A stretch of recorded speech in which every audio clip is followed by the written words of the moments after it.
Pwede daw kasuhan ng obstruction of justice itong mga senators na tila ba pinigilan ang CIDG at ang secretary na ng DILG na si Rimulya na arestuhin si Jinggoy Estrada. Ang sinasabi na daw si Cayetano, ginagawa daw nila yon para sa institution, para sa Senado. Gunggong ka. Lintik ka. Letsugas ka. Ang dami mo ng panggugoyo na ginagawa sa sarili mo at sa mga DDS.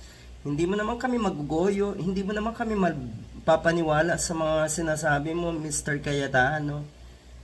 Tapos ngayon, mas importante etong si Jinggoy Estrada kaysa sa mga panukala, kaysa sa mga pending bills for legislation.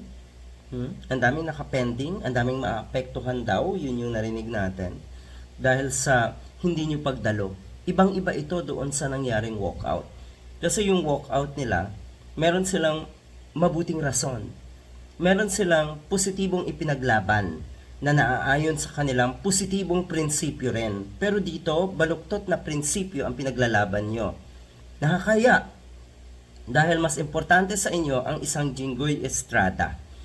Na tila ba kayo mismo ang pasimuno na naprotektahan ng isang kriminal? Ang isang pugante. Pugante ba? Anyway, ang isang may pananagutan sa ating batas. Talagang nakaka-disappoint ito. O ayan, diyan kasi sa session na yan, meron talagang mga dumadalo na mga big names katulad ni Winnie Monsud, Secretary, dating Secretary Winnie Monsud. Dapat daw talagang questionin etong ginawang ito ng kampo ni Senator Cayetano. Karimari-mari.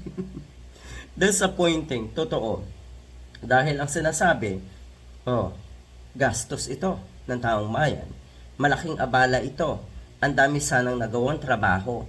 Kung hindi pinairal na itong mga majority senators, ang kanilang kawalang hiyaan, ang kanilang pagtatanggol kay Jinggoy Estrada. Napanood nating lahat yung sagutan ni John Vic Rimulya at etong si Cayetano. Totoo na yung huling tao na bibigyan mo sana ng Senate custody, Cayetano, ay pinatakas ninyo. Tapos gawa kayo ng kwento. Ang dami niyong palusot. Yung mga palusot nyo ay lusot na lusot para sa mga hunghang na taga-suporta nyo. Pero ang totoo, nakakaya.